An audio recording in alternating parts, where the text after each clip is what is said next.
The knife stopped less than an inch from her throat because someone behind the man holding it said one quiet word. Enough. The private rooftop dining room of the Ritz Carlton, Manhattan, fell completely silent.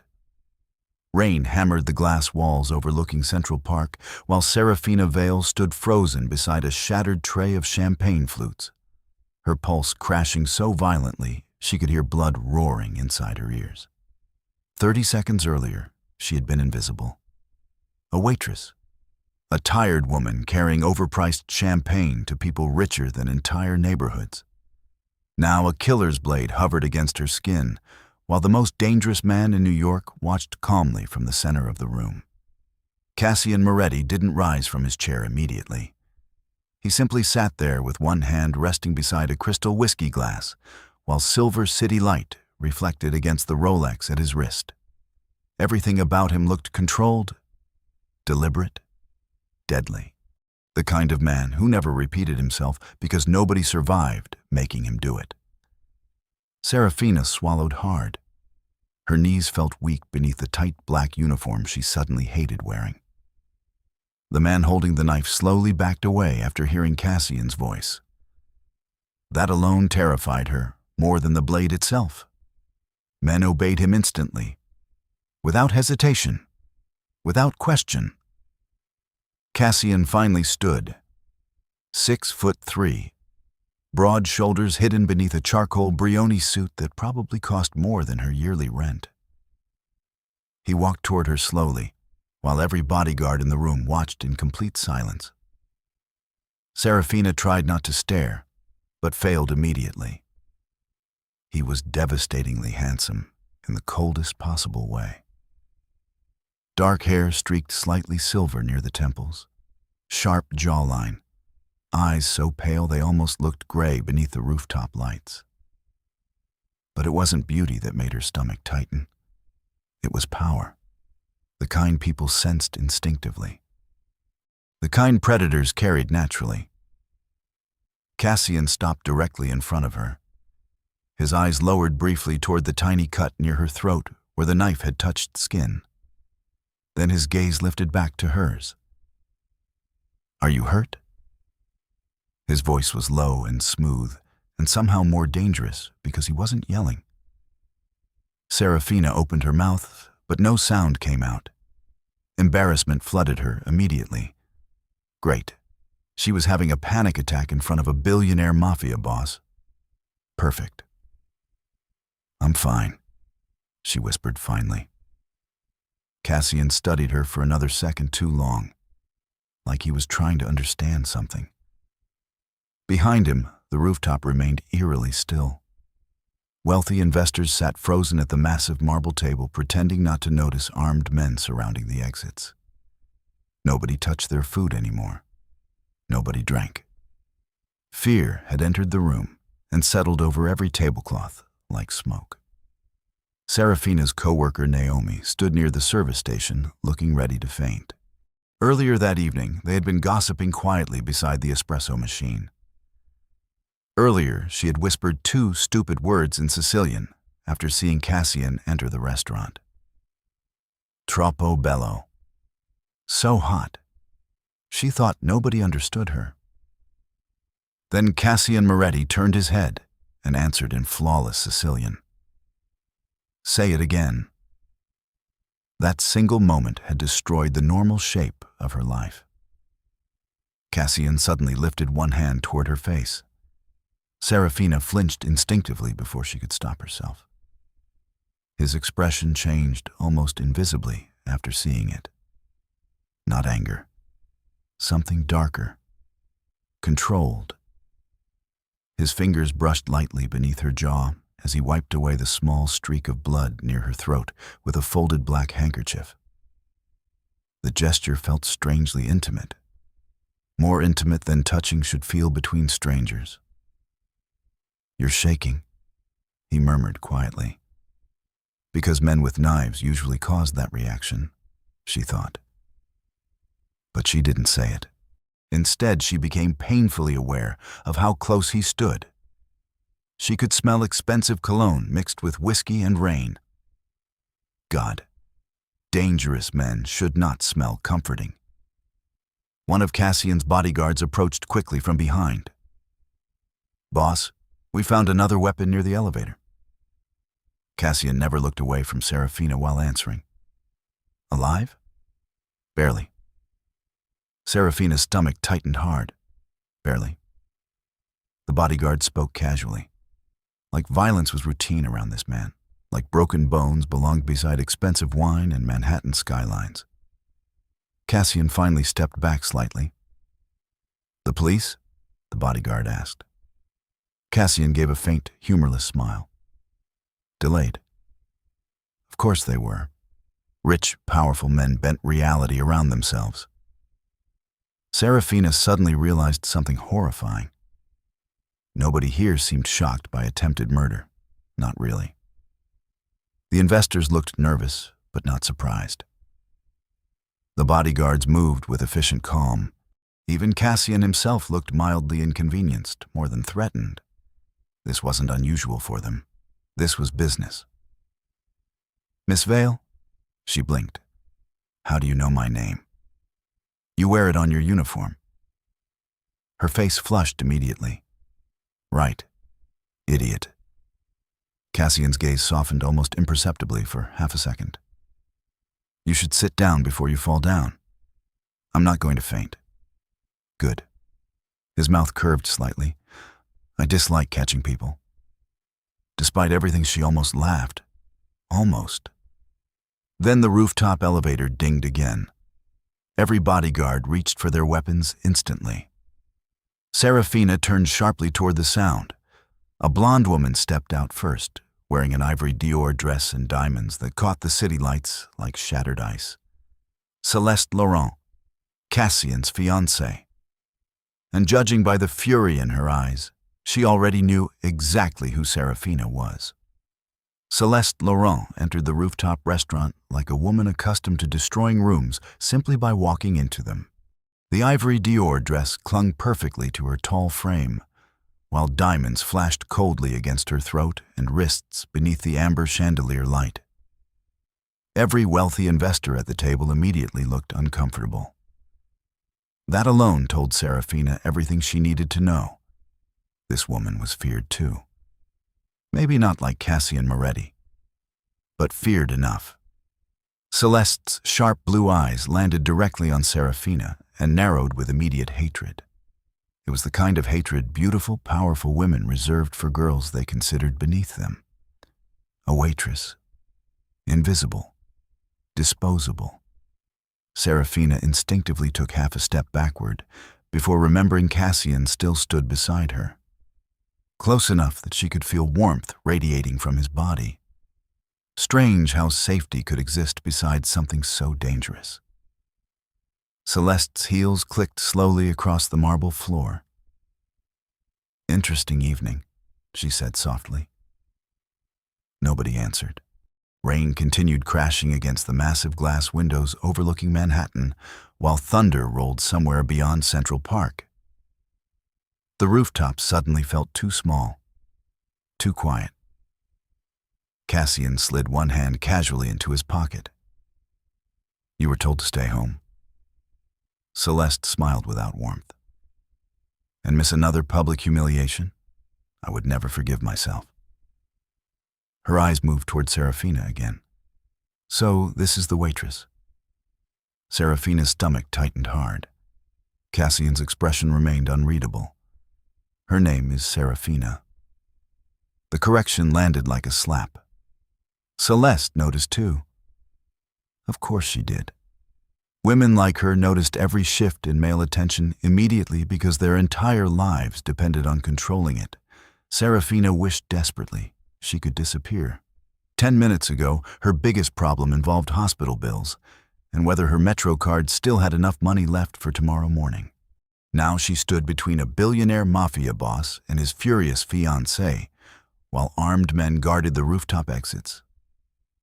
Somewhere during the last hour, reality had stopped making sense. Celeste approached slowly until she stood directly in front of Seraphina. Too close. "Tell me," she said quietly. Did you enjoy embarrassing yourself tonight? Seraphina swallowed. I wasn't trying to embarrass anyone. No? Celeste tilted her head slightly. You flirted with my fiancé in front of half of Manhattan. That's not what happened. Celeste laughed softly, cruelly.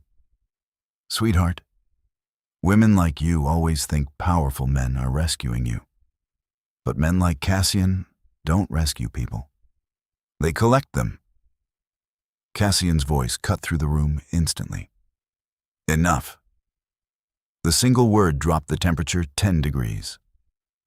Celeste slowly turned toward him. You defend her very quickly.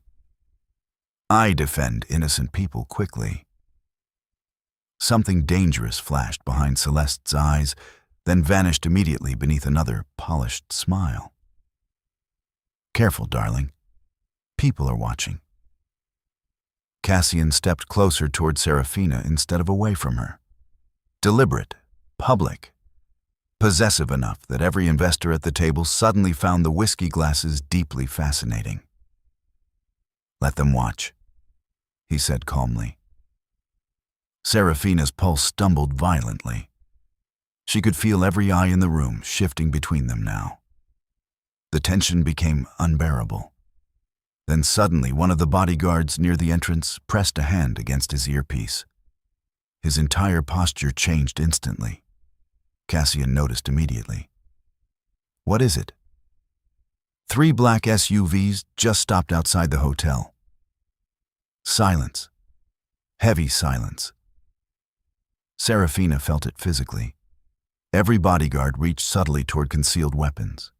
Investors exchanged nervous glances. Celeste's expression tightened for the first time all evening. Cassian remained perfectly calm. That somehow made everything worse. How many? Unknown? Tinted windows? Cassian looked toward the rain-soaked skyline for one brief, thoughtful second. Then his gaze shifted toward Seraphina. You need to leave. She blinked. What? Now? I can't just leave work. This stopped being work 20 minutes ago. Celeste folded her arms sharply. You're protecting her already. How touching. Cassian ignored her completely. Take the private elevator downstairs.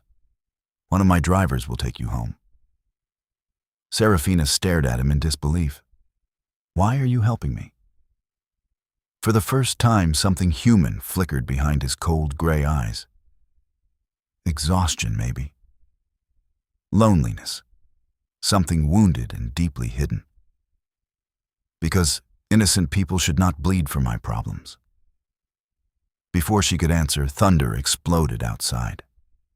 At the exact same second, every light on the rooftop suddenly died. Darkness swallowed the restaurant instantly.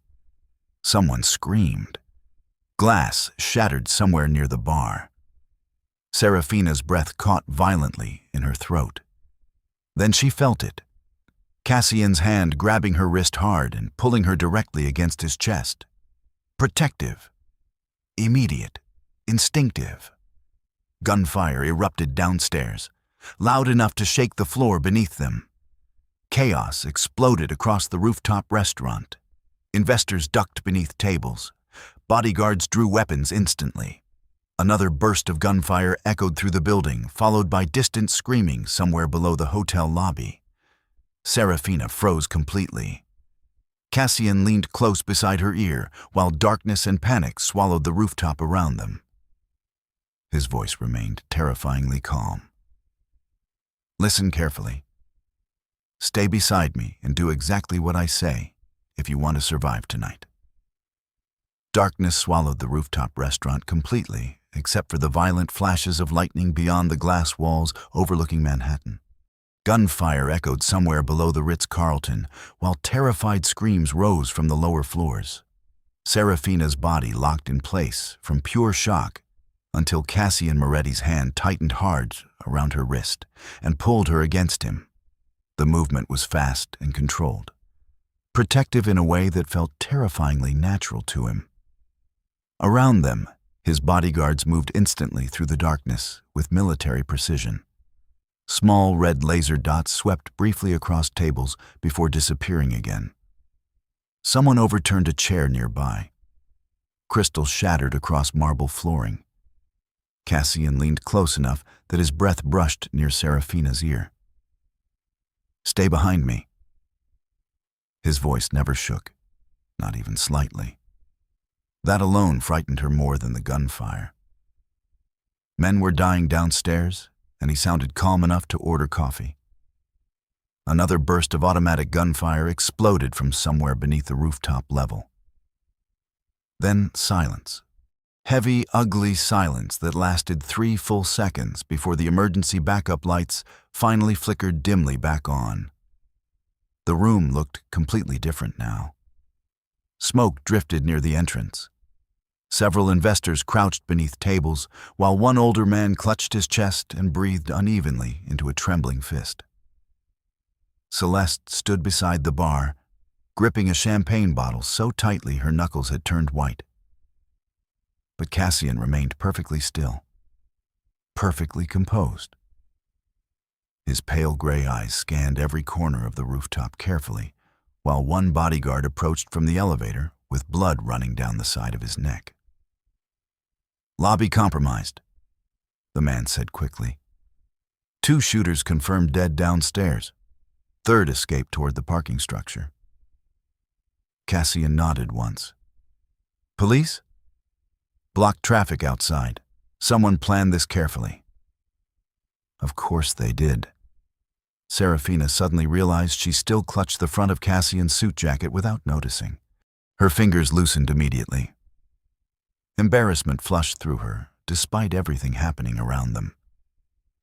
Cassian looked down briefly at her hand, before lifting his gaze back toward the bodyguard. "Get everyone out through the service corridor." "Boss?" The bodyguard hesitated slightly. "There's another problem." Cassian's eyes narrowed. "Say it." The bodyguard glanced once toward Seraphina.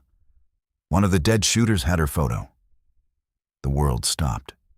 Seraphina stared at him blankly. "What?" Cassian's expression changed instantly. Not shock. Something colder, more dangerous. "Bring me the photo." The bodyguard handed over a rain-soaked folded image pulled from inside his jacket. Cassian opened it silently. Seraphina watched his jaw tighten almost imperceptibly. Then he handed the photograph toward her. Her stomach dropped violently. It was her. Leaving work 3 nights earlier outside her apartment in Queens, someone had been watching her, following her. The realization made her knees weaken instantly. "I don't understand," she whispered. "Why would they have this?" Cassian remained silent for 1 long second too many, which meant he already suspected the answer. Because this attack was never only about me. Fear crawled coldly down Seraphina's spine. "I'm nobody." Cassian finally looked directly into her eyes. Nobody photographs nobodies. Another thunderous crack of lightning shook the rooftop windows. Seraphina suddenly became aware of how exposed they still were, standing near the center of the restaurant. 1 sniper bullet through the glass could kill half the room instantly. Cassian seemed to read the thought in her expression. "We're leaving." "Where?" "Somewhere harder to burn." Before she could respond, he removed his suit jacket and draped it firmly around her shoulders. The gesture stunned her almost as much as the violence itself.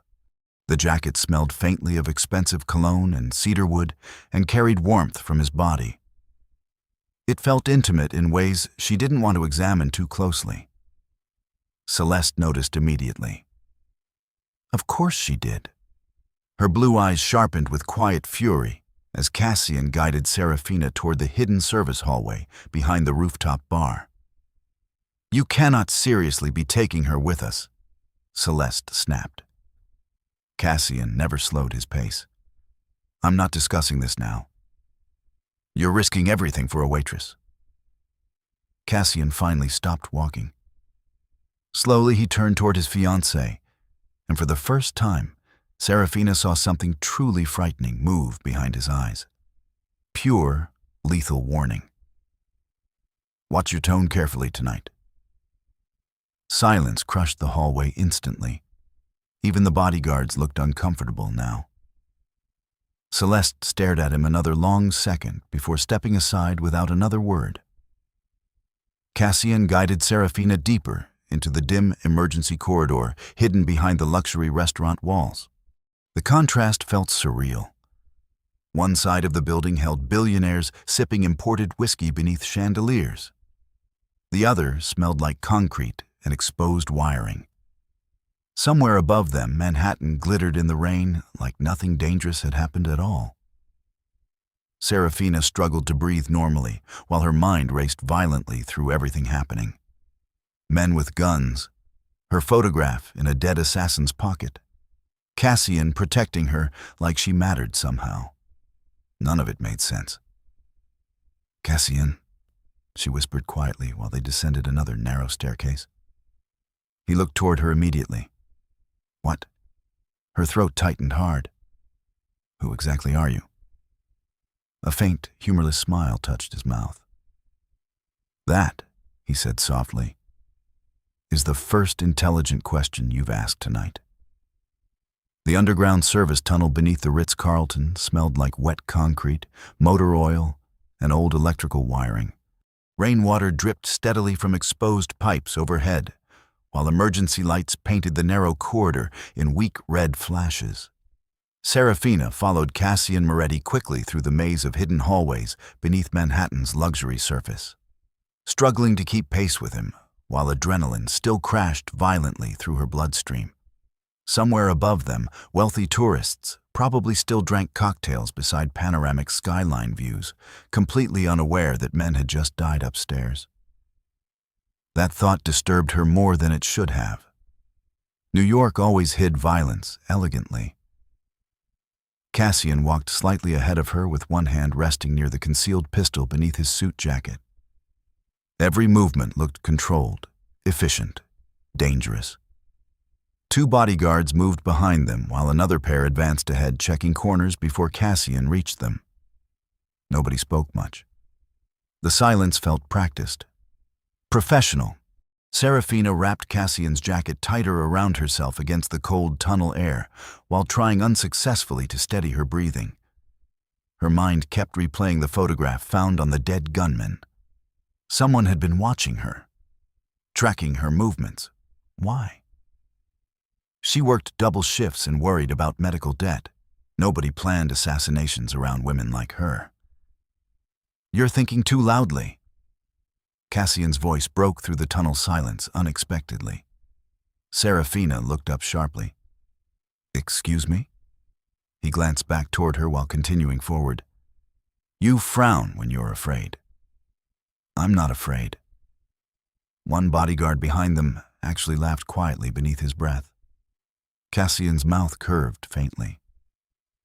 That was almost convincing. Seraphina should have hated him for staying calm while her entire life collapsed around her. Instead, she found herself watching the way he moved through danger without panic, like violence belonged naturally inside his world, like fear had stopped touching him years ago. That realization made her unexpectedly sad. They reached a heavy steel security door at the end of the tunnel. One bodyguard entered a code while another scanned the dark parking structure beyond with a rifle already raised. A black armored Mercedes waited beside the curb with headlights off.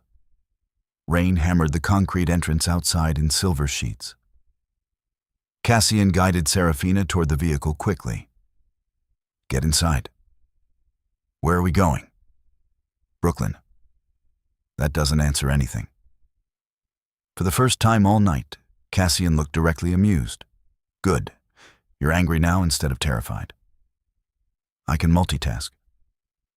His faint smile disappeared almost immediately as another bodyguard approached at a near run. "Boss?" Cassian turned instantly serious again. "What?" Police scanner picked up chatter from Queens. Seraphina's stomach dropped before the man even finished speaking. Your apartment building was hit 20 minutes ago. Everything inside her stopped. What? The bodyguard hesitated slightly before answering. Somebody torched the 3rd floor. Seraphina stared blankly at him, while cold numbness spread slowly through her chest. No. Cassian stepped closer immediately after seeing her expression collapse. Was anyone inside? The bodyguard shook his head once. Building evacuated. Fire department contained most of it. Relief hit so hard Seraphina almost lost balance.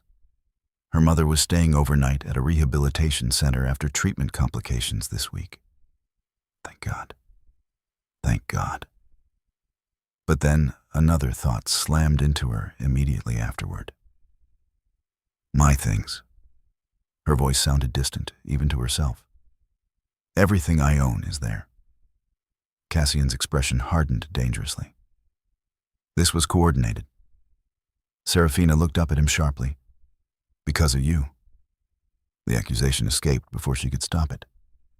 The tunnel fell silent instantly. Every bodyguard looked away.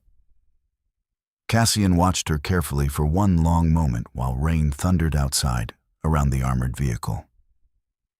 Yes, he said quietly. Honest, direct. Somehow worse because he didn't deny it. Anger flooded through Seraphina fast enough to overpower fear for the first time tonight. People tried killing me because of you. Yes. My apartment burned because of you. Cassian's jaw tightened slightly. Yes. And you still haven't explained who the hell you actually are. Another long silence passed between them before Cassian finally answered. I control most shipping operations entering Manhattan through the eastern ports. Seraphina blinked slowly. Shipping operations. One bodyguard coughed into his fist like he was hiding a laugh. Cassian ignored him. Legal businesses require protection. Protection from who? Cassian opened the Mercedes door for her calmly. Men exactly like me. Seraphina stared at him another second before climbing inside, because honestly, what other option existed anymore? The leather interior smelled expensive and warm, while Manhattan rain blurred across tinted windows outside. Cassian slid into the seat beside her, while the convoy immediately pulled away from the underground structure. Nobody spoke for several minutes. The city moved around them in silver reflections and wet headlights, while Seraphina tried processing the destruction of her normal life in real time. Finally, Cassian handed her a crystal glass filled with amber liquid from the built-in compartment beside him. Drink. I don't want alcohol. That's not alcohol. She eyed the glass suspiciously before taking a cautious sip. Tea. Expensive tea, probably, because apparently mafia kings traveled with luxury herbal medicine hidden inside armored vehicles now. You looked close to fainting. I'm fine. Cassian studied her briefly. You repeat that phrase often. Because people keep asking. Most people break faster after attempted murder. Seraphina looked out toward the rain-soaked Manhattan skyline, passing outside her window. Most people don't spend years watching someone they love slowly die. Silence settled heavily inside the vehicle after that. Cassian's expression changed almost invisibly beside her. Softer somehow, more careful. Your mother? Seraphina nodded once. Kidney failure. And you pay for treatment alone. Not a question. Realization slowly hit her. You investigated me. Cassian remained calm. I investigate everyone connected to danger around me. That's insane. It's survival. She hated that answer because part of her understood it immediately. The convoy crossed the Brooklyn Bridge, while storm clouds rolled low above the East River. Cassian finally loosened his tie slightly for the first time all evening. Tiny movement. Human movement. Seraphina noticed because exhaustion had sharpened her attention strangely tonight. "You're bleeding?" she said suddenly. Cassian glanced down briefly toward his side. Dark blood stained part of his white dress shirt beneath the jacket opening. One bodyguard cursed quietly from the front seat. "Boss?" "It's nothing." Seraphina stared at him in disbelief. "You were shot. Grazed. That's still bleeding." Cassian looked mildly annoyed now. "I'm aware." Without thinking, she moved closer instinctively and pressed her hand against the wound through his shirt to slow the blood. Cassian froze immediately beneath her touch. Completely still, the entire vehicle suddenly felt too quiet, too intimate. Seraphina slowly realized what she had done and looked up. His pale gray eyes locked onto hers with an intensity that stole breath directly from her lungs. Nobody spoke. Rain hammered against the armored windows, while Manhattan disappeared behind them, and for one dangerous, terrifying second, neither of them moved away. Cassian Moretti did not move away from her hand. That realization hit Seraphina several seconds before she fully understood why it mattered. Men like him probably spent entire lives untouched, except through fear or obligation. Yet inside the armored Mercedes, racing through storm-soaked Brooklyn streets, he remained perfectly still, while her palm pressed against the blood, seeping slowly through his white dress shirt. The moment stretched strangely intimate beneath flashing city lights outside. Then the driver cleared his throat awkwardly from the front seat, and reality snapped back into place. Seraphina pulled her hand away immediately. "Sorry." Cassian's gaze lingered on her face another second before he looked down toward the wound. "You were trying to help. You need a hospital." "No." The answer came too fast, too absolute. "You were shot. Grazed.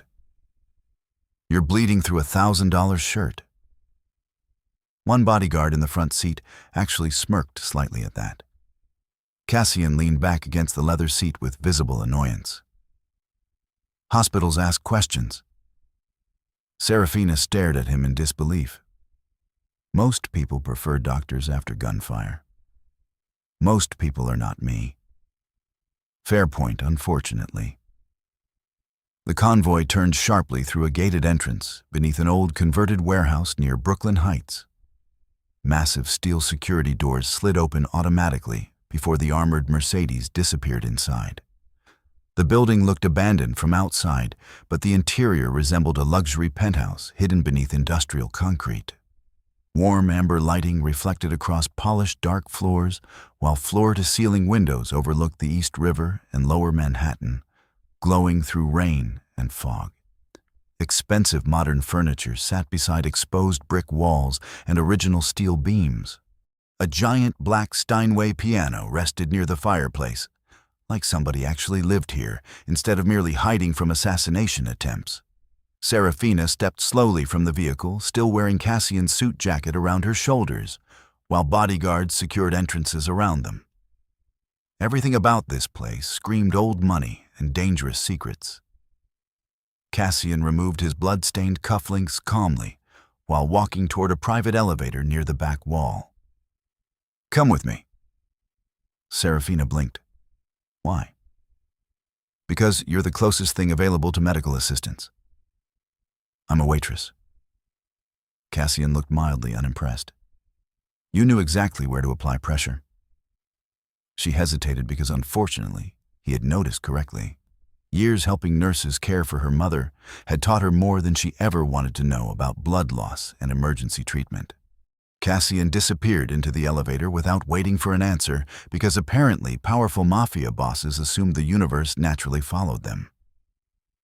Annoying. Seraphina followed anyway. The private suite upstairs felt warmer and quieter than the industrial lower level.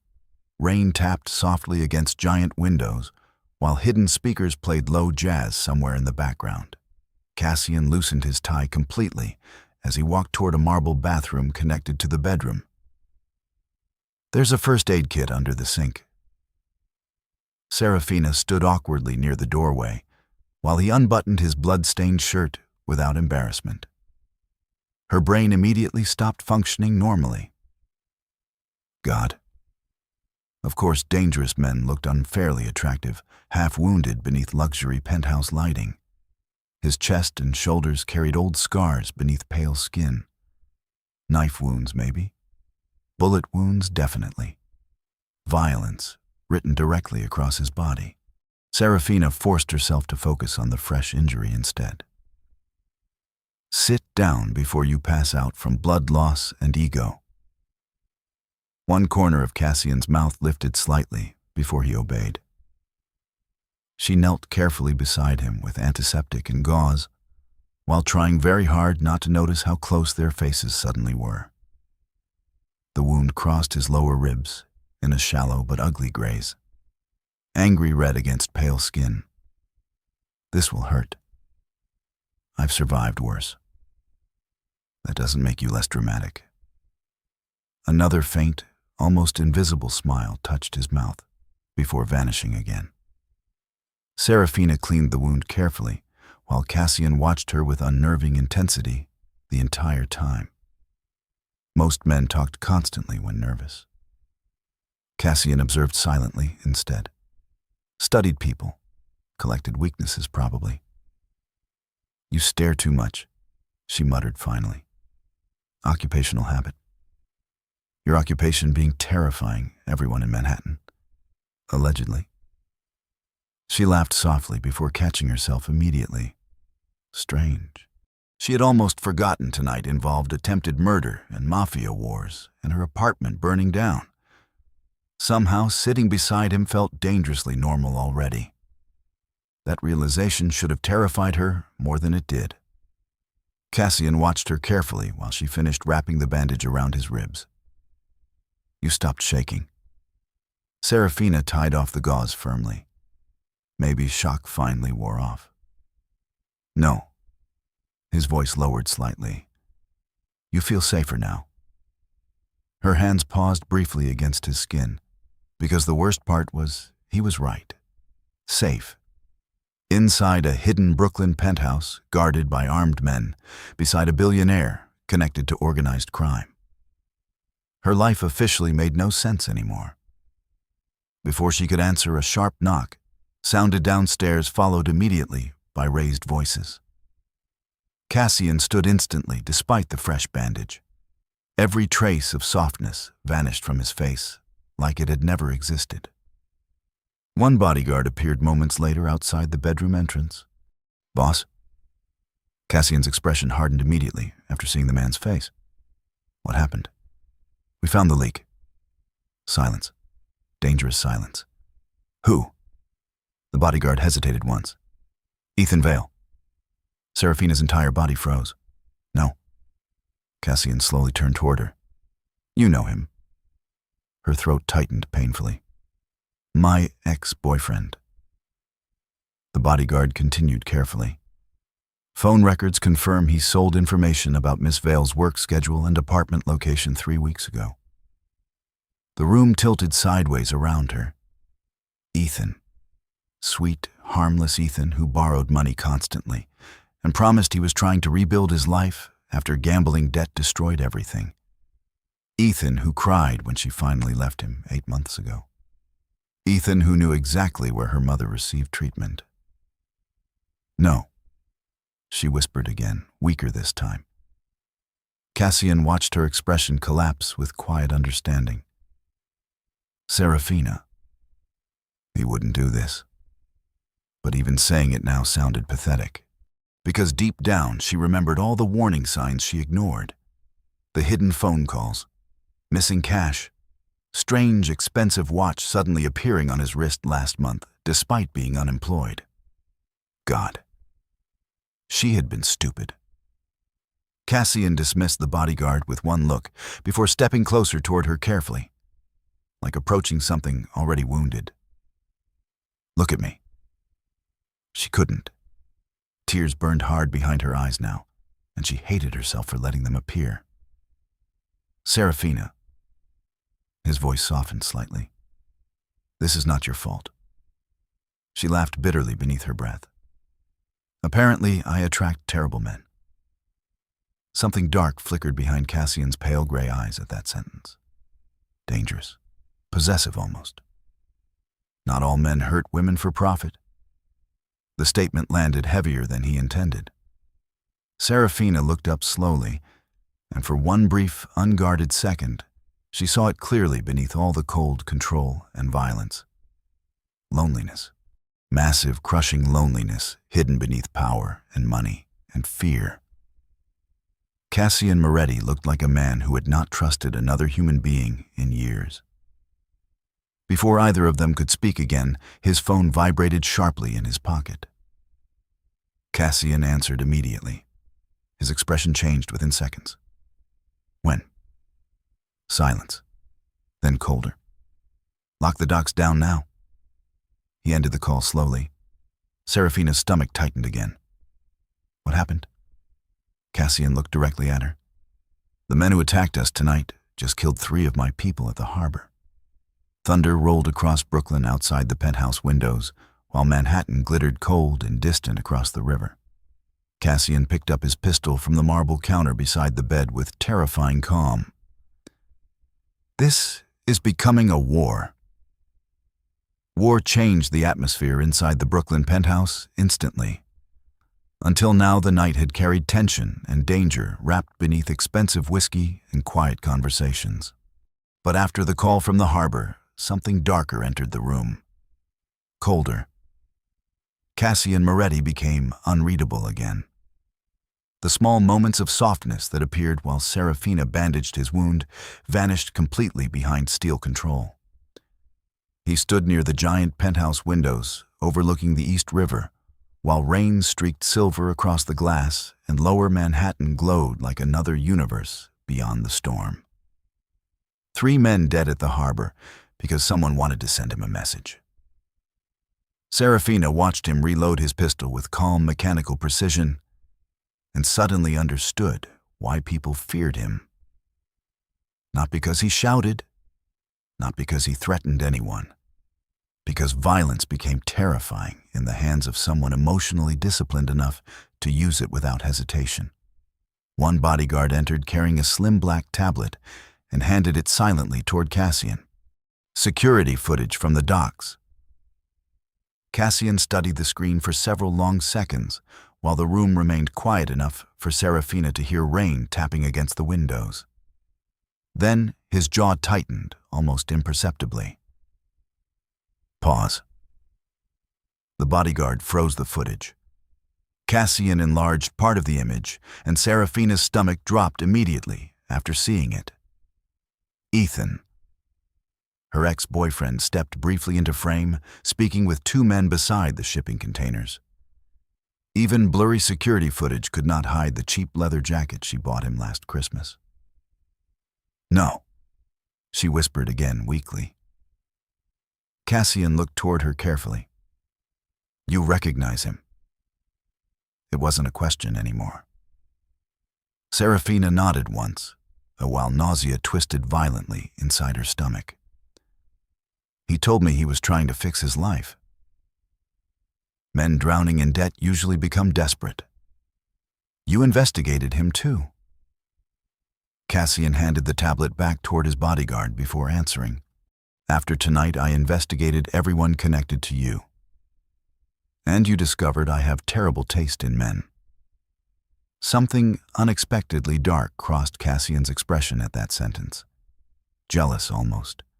Possessive in a way he immediately buried beneath control. You trusted someone you loved. That isn't weakness. Seraphina looked away toward the rain-soaked skyline, because hearing kindness from a man capable of ordering executions felt emotionally dangerous. Her entire understanding of people kept shifting every hour she spent near him. Cassian dismissed the remaining bodyguards quietly before walking toward the private bar near the fireplace. He poured 2 glasses of whiskey, but only handed one toward her. I thought you didn't like alcohol. I changed my mind about 10 catastrophes ago. That earned the faintest trace of amusement from him again. Tiny moments like that kept catching her off guard. For someone so feared, he smiled surprisingly little, which made every rare one feel personal. Seraphina accepted the whiskey and sat carefully on the leather couch overlooking Manhattan, while exhaustion finally began settling heavily into her bones. Her entire body hurt from adrenaline crash and emotional overload. Cassian remained standing near the fireplace, holding his untouched glass, while shadows moved across his face beneath the warm, amber lighting. "You should sleep." She laughed softly without humor. "Men are trying to murder both of us, and my apartment burned down tonight. I don't think sleep is happening." Cassian studied her quietly for several seconds before speaking again. "You adapt quickly. You say that like it's a compliment." "It is." Silence settled between them again, but this time less hostile. More intimate somehow. Rain softened outside while distant thunder rolled above the city.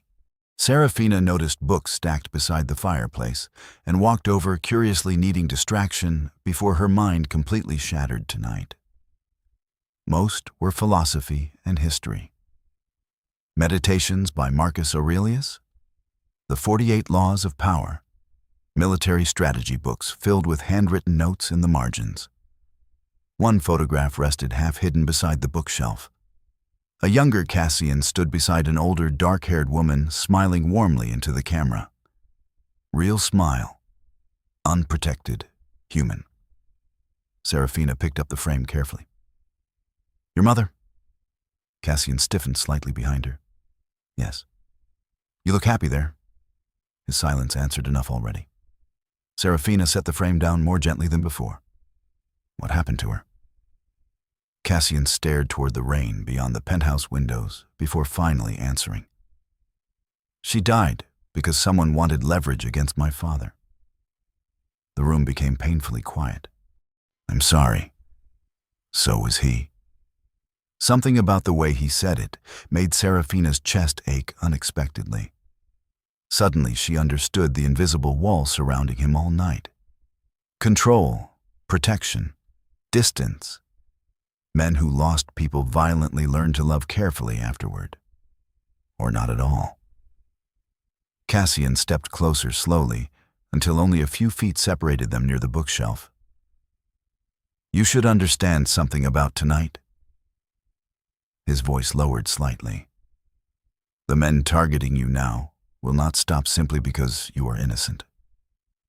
Seraphina crossed her arms tightly against herself. "That's comforting. It's reality." "Then tell me the reality." Her voice sharpened suddenly. "What do they want from me?" Cassian hesitated once. Small hesitation, but enough for her to notice immediately. "You know something." "Not exactly." "Cassian." His pale gray eyes locked onto hers intensely. "Your father once worked near the eastern shipping ports before he died." Her heartbeat stumbled hard. "And what does my father have to do with any of this?" "Everything, probably." The room tilted emotionally around her again. "My father was a mechanic.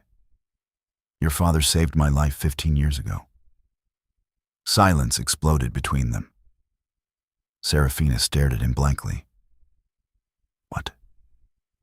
Cassian's expression remained unreadable now, but his voice softened almost imperceptibly. "A car bomb was placed beneath my vehicle outside Red Hook Harbor. Your father noticed the wiring before I entered the car." Her throat tightened painfully. "He never told me that."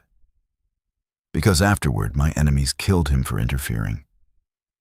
Seraphina physically stepped backward like the truth itself struck her. "No.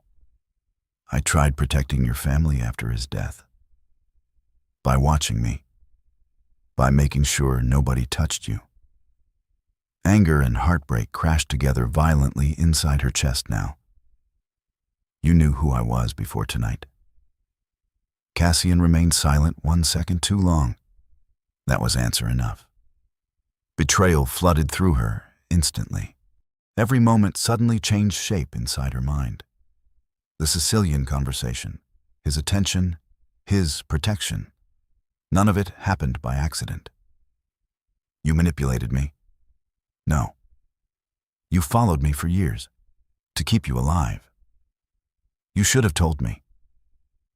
For the first time all night, real emotion cracked visibly through Cassian's control. And say what exactly? Hello, Seraphina. Your father died because he saved me, so now I secretly protect you from the same people who murdered him. Pain. Genuine pain moved beneath his voice now. Raw enough to silence her anger briefly. Then suddenly his phone vibrated sharply across the marble counter. Cassian answered instantly. His entire expression changed within seconds. Cold again. Deadly again. How long ago? Silence. Then quieter. Find her now. He ended the call slowly and looked directly toward Seraphina with something dangerously close to fear hidden beneath his composure. What happened? Cassian's jaw tightened hard. Your mother disappeared from the rehabilitation center 20 minutes ago. The glass slipped from Seraphina's hand and shattered across the penthouse floor before she even realized her fingers stopped holding it. Her mother was gone. The words echoed violently through her mind, while rain hammered the Brooklyn windows hard enough to sound like gunfire all over again. Cassian Moretti remained perfectly still near the marble counter, but something dangerous moved beneath his calm expression now. Rage, controlled barely. Seraphina backed away from him instinctively. No. Her voice cracked sharply. No. She was supposed to stay at the center overnight. Cassian picked up his phone again immediately, while another bodyguard entered the penthouse suite carrying a tablet and several printed photographs. The atmosphere inside the room shifted into something colder than fear. Organized, efficient. Men preparing for violence. Every hospital camera within 6 blocks. Cassian ordered quietly. I want traffic feeds too. The bodyguard nodded once and disappeared again. Seraphina pressed trembling hands against her face, trying desperately not to panic completely. This is because of you. The accusation escaped before she could stop it. Cassian accepted it without argument. Yes. Somehow that honesty hurt worse. She looked at him with tears burning behind exhausted eyes. Everybody near you gets destroyed. For the first time all night, something visibly cracked through his control after hearing that sentence. Not anger. Pain. Real pain buried so deeply, it looked almost foreign on his face. That is precisely why I tried staying away from you. Silence filled the room heavily while Manhattan glowed beyond the storm outside like another world entirely. Seraphina suddenly remembered every strange coincidence from the past several years. The anonymous hospital donation that covered one of her mother's surgeries. The landlord suddenly forgiving 2 months late rent after threatening eviction. The black SUV she occasionally noticed parked across from her apartment at night. God. Cassian had been there the entire time, watching, protecting, hiding in shadows around her life without permission. You should have told me. Her voice sounded smaller now. Tired. Cassian looked toward the rain beyond the windows instead of answering immediately. You were safer not knowing. Safe. She laughed bitterly. My apartment burned down tonight. His jaw tightened hard. And that failure belongs to me. Before she could answer, another bodyguard entered quickly. Boss? Cassian turned instantly. Talk. Security cameras show 2 medical transport workers removing Mrs. Vale from the rehabilitation center 26 minutes ago. Seraphina's stomach twisted violently. Where did they take her? The bodyguard hesitated once. Van disappeared near Red Hook Harbor. Silence crashed through the penthouse. Cassian closed his eyes briefly. 1 dangerous second. then opened them colder than before. "Prepare the convoy." "Already done." Seraphina stepped toward him immediately. "I'm coming." "No, that's my mother." "Which is exactly why you stay here." "I am not sitting safely inside a penthouse while she disappears." Cassian moved closer slowly until only inches separated them. His voice lowered enough that only she could hear it. "If you walk into Red Hook tonight, you become leverage." "She already is leverage." Something dark flickered behind his eyes because he knew she was right. The worst part, he always seemed to know when she was right. "Then trust me to bring her back." Seraphina stared at him in exhausted disbelief. "You keep asking for trust after lying to me for years." That hit harder than she intended. Cassian's expression closed instantly afterward, emotional walls slamming back into place. "Fair enough." He stepped away from her and began loading ammunition into another magazine with cold, mechanical precision. The distance between them suddenly felt enormous. 1 hour ago, she touched his skin while bandaging his wound. Now they looked like strangers standing on opposite sides of a battlefield. "Cassian." He did not look up. "What?" "I didn't mean." "You meant exactly what you said." The quietness of his voice frightened her more than shouting would have. Men like him probably survived by becoming emotionally untouchable. And she had found the one wound nobody else reached. Seraphina watched him slide the loaded weapon into a shoulder holster beneath his black dress shirt. The earlier softness near the fireplace was gone completely now, replaced by the terrifying man who controlled ports and armies and violence across Manhattan. Suddenly, one of the security monitors near the wall flashed alive automatically. Static flickered briefly before a live video feed appeared. Seraphina's breath stopped instantly. Her mother sat tied to a metal chair inside some dark warehouse, bruised, terrified, alive. A masked man stepped slowly into frame, holding a phone toward the camera. "Good evening, Mr. Moretti." Cassian's entire body went perfectly still. The masked man laughed softly. "You have something that belongs to us." Seraphina moved toward the screen instinctively. "Mom." Her mother looked up sharply after hearing her voice through the speaker. "Sarah." Fear shattered through the older woman's exhausted face immediately. "Don't come here." The masked man struck her hard across the face. Seraphina screamed instinctively while Cassian's expression became absolutely lethal. The room temperature seemed to drop 10 degrees. "Touch her again," Cassian said softly into the speaker, "and I will erase your bloodline." Even the bodyguards looked uncomfortable after hearing that tone. The masked man only laughed again. "Midnight. Pier 14, Red Hook Harbor. Come alone with the girl." The screen went black instantly afterward. Silence crushed the penthouse suite. Seraphina turned toward Cassian immediately. "I'm going." "No. They want me." Which means walking in there guarantees a trap. They already have my mother. Cassian stepped directly in front of her now, close enough that she could see exhaustion and fury burning beneath his pale gray eyes. "Listen carefully to me." His voice lowered dangerously. "If I bring you there and something happens to you, I will never forgive myself." The confession hit harder than she expected. Real, raw, completely unguarded. For one brief second, the powerful, feared Mafia King disappeared, and only the lonely, exhausted man beneath him remained. Seraphina's anger cracked slightly after seeing it. "Cassian." He shook his head once sharply. "No."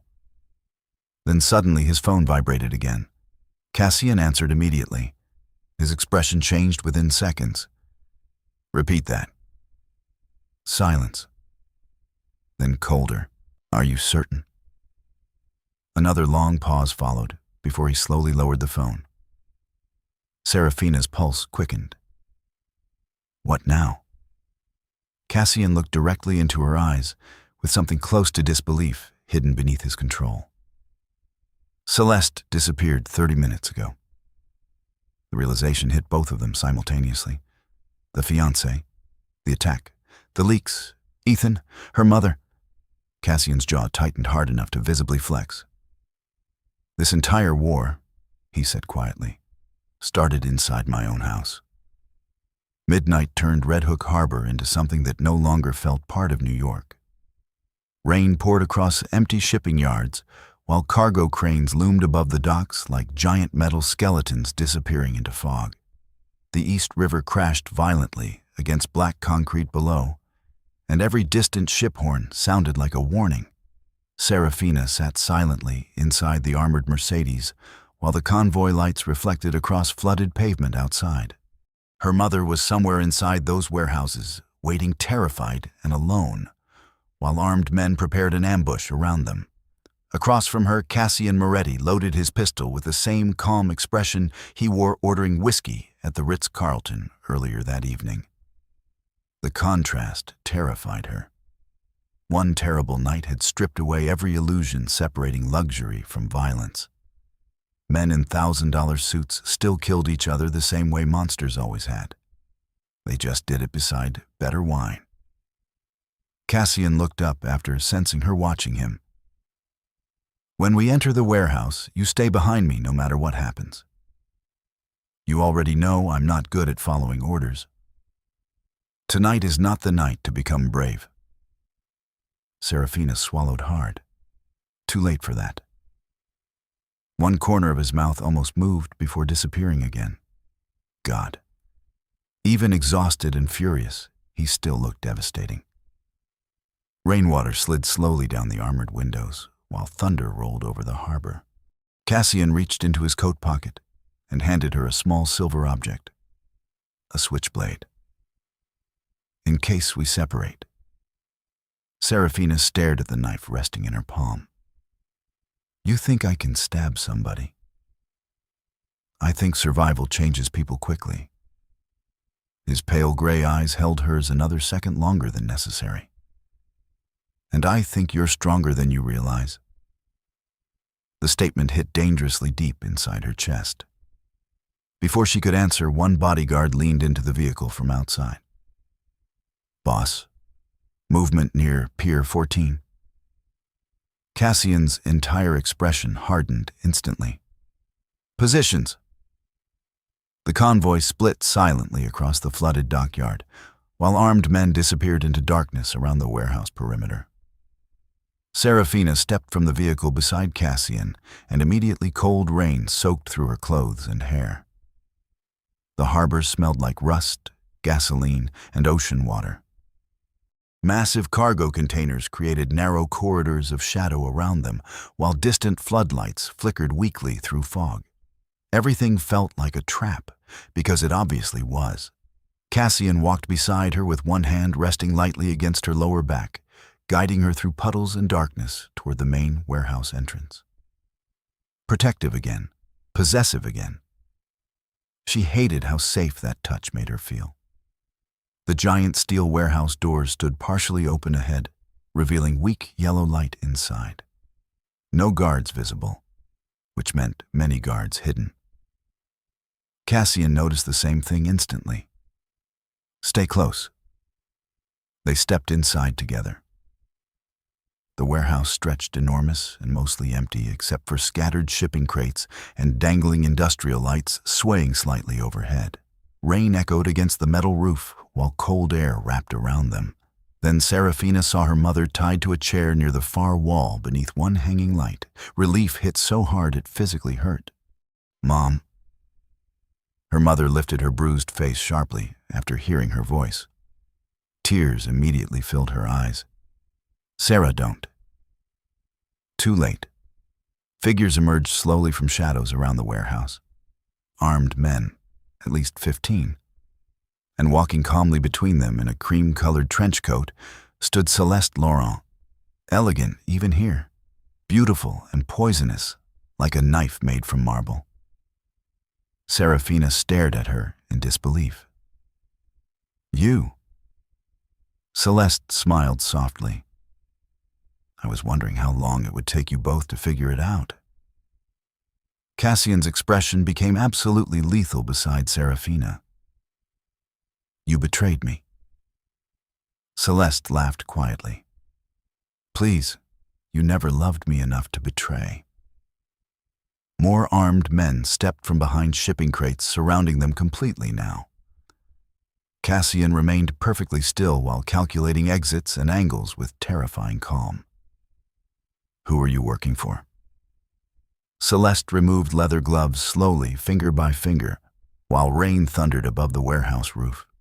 The men smart enough to understand empires eventually become vulnerable when kings start developing hearts. Her eyes shifted briefly toward Seraphina with obvious disgust. "A waitress. Honestly, Cassian, I expected better." Seraphina moved instinctively closer toward him after seeing the gun surrounding them. Celeste noticed immediately. "Look at that." She smiled coldly. "She trusts you already." Cassian's voice lowered dangerously. "Release her, mother, and this ends quickly." "No." Celeste's expression hardened instantly. "This ends with your empire collapsing around you." She gestured toward Seraphina sharply. "Her father ruined everything 15 years ago when he saved your life. We spent years rebuilding after that failure." Seraphina's stomach dropped violently. "We..." Celeste stepped closer beneath the hanging warehouse lights. "Your father should have minded his own business that night at the harbor." Cassian moved half a step forward immediately. "Careful." But Celeste ignored him completely now, while staring directly at Seraphina. "Do you know what your father actually discovered before he died?" Silence. Rain hammered harder overhead. He discovered children being trafficked through Moretti shipping routes. The warehouse went still. Seraphina slowly turned toward Cassian in shock.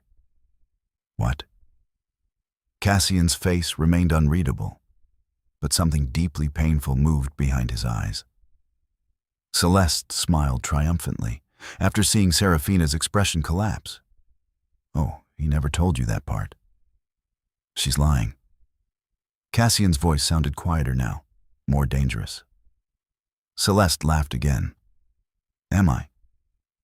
She stepped closer toward Seraphina. "Your father tried exposing the operation. Cassian's father ordered him killed before he could speak publicly."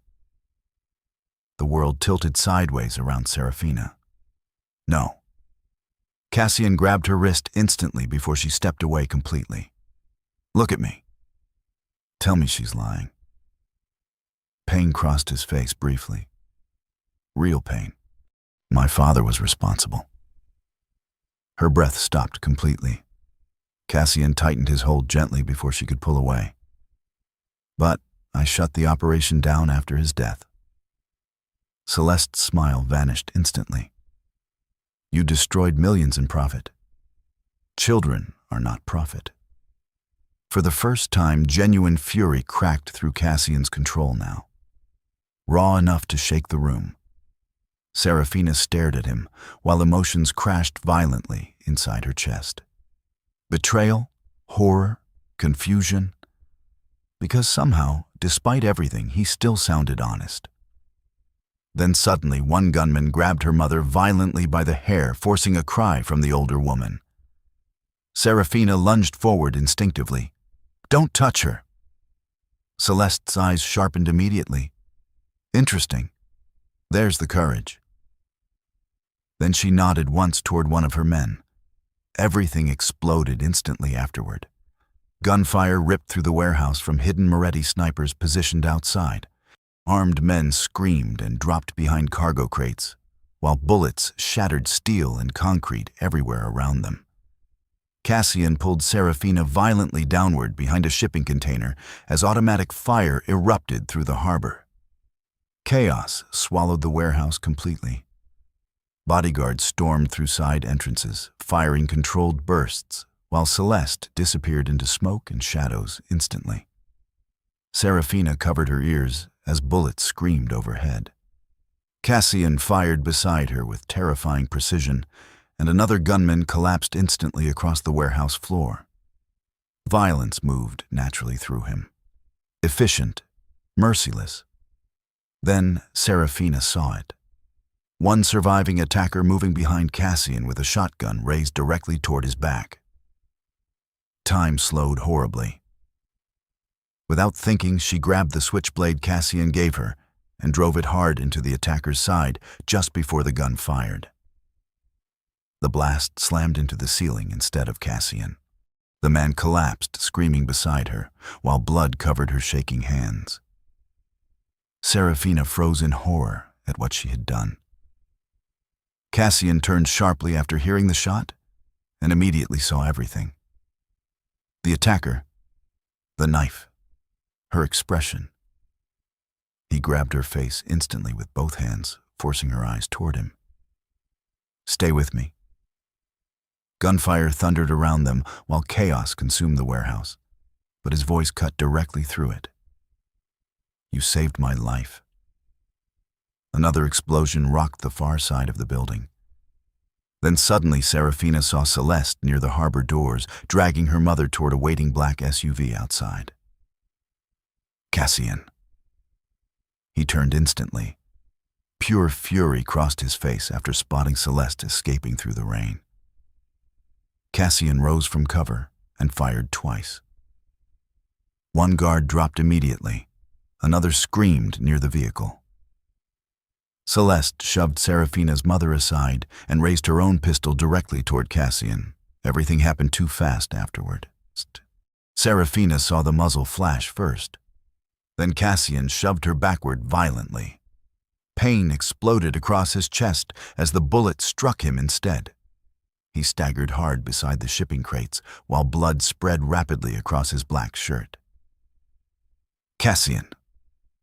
His pale gray eyes locked onto hers. One final stunned second before he collapsed into her arms beneath the screaming rain and gunfire. Part 9. 55 minutes to 60 minutes, 1,000 words. Blood spread rapidly across Cassian Moretti's black dress shirt, while rain crashed over the harbor, hard enough to blur the entire world silver. Seraphina dropped beside him on the flooded concrete with shaking hands, pressed desperately against the gunshot wound in his chest. Around them, the warehouse battle still echoed through Red Hook with distant gunfire and screaming men. But none of it felt real anymore. Nothing existed except the terrifying amount of blood soaking through her fingers. "Cassian." Her voice broke violently. His pale gray eyes struggled to focus on her through the rain. Somehow, even now, he looked more irritated than afraid. "You're crying. You got shot. Again." The weak attempt at humor shattered something inside her completely. "Do not die right now." Cassian tried lifting one hand toward her face, but barely managed halfway before pain twisted across his expression. That sounded suspiciously emotional. Tears mixed with rainwater down Seraphina's face, while bodyguards surrounded them, securing the harbor. Somewhere nearby, paramedics shouted instructions, and sirens screamed toward the docks through storm-soaked Brooklyn streets. But Seraphina could barely hear any of it over the sound of her own heartbeat. "Stay awake." Cassian's gaze drifted weakly toward her mouth for one strange, intimate second despite the chaos surrounding them. "Say it again." She blinked through tears. "What?" A faint trace of a smile touched his bloodless mouth. "The Sicilian." God. Even dying, he remembered that. Seraphina pressed harder against the wound, trying desperately to stop the bleeding. Troppo bello. So hot. Cassian actually laughed softly beneath the rain and pain. Still dangerous. Then his eyes closed. Cassian. Panic exploded through her instantly. "Cassian, open your eyes." Strong hands pulled her gently backward as paramedics rushed forward carrying emergency equipment through puddles and flashing lights. Seraphina stumbled sideways, unable to breathe properly, while they loaded Cassian onto a stretcher beside the harbor. His bodyguards looked equally shaken, despite years around violence. One older man, covered in blood, quietly crossed himself while watching the ambulance doors close. The realization hit Seraphina suddenly and brutally. Men like Cassian inspired fear across New York. But they loved him too. Hours later, Manhattan looked strangely peaceful beneath sunrise. When Seraphina finally sat alone beside Cassian's hospital room, inside a private medical floor purchased entirely by Moretti money and influence. The city glittered gold beyond giant windows, while nurses moved quietly through expensive hallways, pretending not to notice armed security outside every entrance. Her mother slept safely 2 rooms away after doctors confirmed dehydration and bruising, but no permanent injuries. Celeste Laurent, however, had disappeared into the chaos after the harbor attack. Cassian's surviving men were tearing apart half the city searching for her. Seraphina stared down at the untouched coffee cooling between her hands while exhaustion hollowed her entire body. 24 hours ago, she worried about rent and double shifts at the Ritz Carlton. Now she sat inside a private Manhattan hospital guarded by mafia soldiers, while the man who changed her entire life fought through surgery because he protected her. The door behind her opened quietly. One of Cassian's advisors stepped into the waiting room carrying a tablet filled with news reports. "Miss Vale." She looked up tiredly. "Is he alive?" The older man nodded once. The bullet missed his heart by less than an inch. Relief hit so hard she nearly cried again. The advisor hesitated briefly before continuing. "There's something else." He handed her the tablet. Every major New York news channel covered the same breaking story. Federal investigations, human trafficking arrests connected to old Eastern port operations, frozen accounts, corrupt officials exposed publicly overnight. Cassian had released everything. Every hidden document connected to his father's criminal network before surgery, including evidence against politicians, judges, and businessmen tied to the trafficking routes years earlier. Seraphina stared at the screen in disbelief.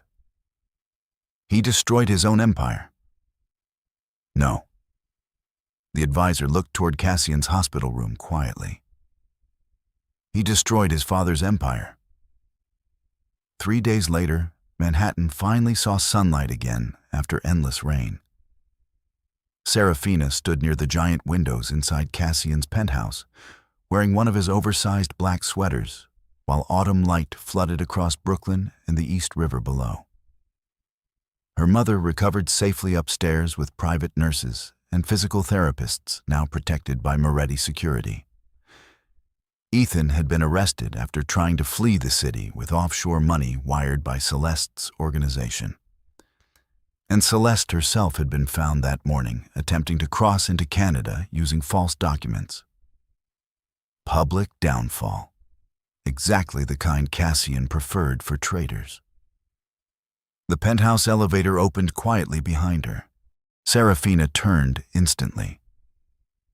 Cassian walked slowly into the room, wearing a black cashmere coat over fresh bandages and looking unfairly attractive for someone who almost died 48 hours earlier. Relief crashed through her chest so hard it physically hurt. Neither of them spoke immediately. They simply stared at each other while Manhattan glowed softly behind the windows. Then Cassian crossed the room slowly until only inches separated them again. "You stayed." Seraphina laughed quietly through sudden tears. "You literally took a bullet for me. It felt rude to leave." Something warm finally softened his face completely now. No masks, no walls, just him. I have spent 15 years protecting you from a distance, he said quietly. And the moment you entered my life, everything became chaos. That sounds romantic in a deeply unhealthy way. Cassian smiled fully for the first time since the rooftop restaurant. Real smile. Beautiful enough to steal breath directly from her lungs. Then he touched her face gently with one careful hand.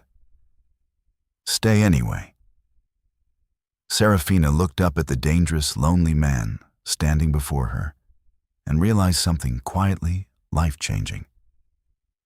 The world feared Cassian Moretti because he knew exactly how to destroy people. But she loved him because beneath all that violence, he still chose to protect them instead. She leaned upward slowly until her forehead rested softly against his. Troppo bello, she whispered again in Sicilian. Cassian closed his eyes briefly while smiling against her hair. Outside the penthouse windows, Manhattan glittered endlessly beneath morning light, while the city continued moving around them, unaware that somewhere above the skyline, a dangerous man finally learned the difference between power and peace. Because in the end, true strength was never about making the world fear you. True strength was becoming gentle enough to protect what you love, without destroying it in the process. 3 months later, the city no longer whispered Cassian Moretti's name with the same fear. They still feared him, of course. Men like Cassian did not suddenly become harmless because they fell in love. But something had changed across Manhattan after the federal investigations shattered the old trafficking network connected to his father's empire. Politicians disappeared from office overnight. Several luxury shipping corporations quietly collapsed beneath criminal investigations. And for the first time in years, the eastern docks operated without children vanishing through hidden cargo routes. Cassian never gave interviews about any of it. He simply erased the rot and moved forward. That was how men like him apologized. Quietly. Completely. Seraphina stood inside a small, renovated language center near Brooklyn Heights, watching afternoon sunlight spill across rows of bookshelves and secondhand MacBooks donated anonymously through Moretti charities that absolutely did not officially exist. Women filled the classroom laughing softly while practicing English and Italian conversation together. Immigrant mothers, waitresses, nurses, women exhausted by survival the same way she once had been. A brass sign near the entrance read, Vale House Language Center, her father's name beneath hers. She still cried sometimes when nobody watched. But now the grief felt lighter somehow. Less lonely. You're staring again. Seraphina turned toward the doorway, smiling before she could stop herself. Cassian leaned against the frame, wearing a charcoal coat over black cashmere, while 2 bodyguards waited discreetly outside near a parked Mercedes S-Class. Some things never changed. He still carried danger around him naturally, like expensive cologne and winter shadows. But now warmth existed there too, visible only when he looked at her. You walked in dramatically on purpose, she accused softly. I was told women enjoy dramatic entrances. Who told you that? An extremely difficult waitress from Manhattan. Seraphina laughed quietly while closing her laptop. Cassian's gaze drifted around the language center, slowly taking in the bookshelves and students gathering coats nearby. Pride flickered briefly behind his pale gray eyes. Real pride. You built something beautiful. You funded half of it. You would have built it anyway. Maybe he was right. Survival changed people, but love changed them too. Cassian stepped closer once the students finally left for the evening, until only soft silence remained between the bookshelves and warm lights. Your mother threatened 3 nurses today. Seraphina groaned softly. She's recovering. She attempted bribing security with homemade cannoli. Did it work? Cassian looked genuinely thoughtful. Disturbingly well. She laughed harder this time, and his entire expression softened after hearing it. God. She would never get used to the fact that the most feared man in New York looked at her like she was the safest thing in his world. Cassian reached into his coat pocket slowly before holding out a small velvet box toward her. Seraphina blinked once. Cassian, before you panic, he said calmly, this is not a proposal. She relaxed slightly. Okay. The proposal is next month. Her mouth fell open while he smiled faintly at her shock. You are impossible. And yet, he opened the velvet box, revealing a delicate silver necklace with a tiny Sicilian phrase engraved along the inside. Troppo bello. Seraphina looked back up at him slowly, while emotion tightened painfully inside her chest again. You remembered? Cassian touched her cheek gently. I remembered everything. Outside the language center, Brooklyn glowed gold beneath sunset, while traffic moved endlessly through streets full of strangers carrying ordinary lives. But inside the warm, quiet room, a dangerous man kissed the woman who changed him forever. And for the first time in decades, Cassian Moretti finally looked completely at peace. This story is a fictional cinematic drama created for entertainment, emotional storytelling, and life reflection purposes. All characters, organizations, and events in this video are fictional and inspired by themes of healing, resilience, loyalty, and personal transformation. The story does not promote violence, criminal behavior, or harmful activities in real life. Instead, it explores how pain, betrayal, and difficult choices can shape a person's character and emotional growth. Many of the emotional lessons shared throughout the story are connected to timeless philosophical ideas, including Stoic reflections about inner strength, self-control, and healing through adversity. Our goal is to create immersive narrative experiences that encourage viewers to reflect on courage, compassion, forgiveness, and personal growth while enjoying cinematic storytelling. Thank you for watching, supporting the channel, and being part of this community of story lovers from around the world.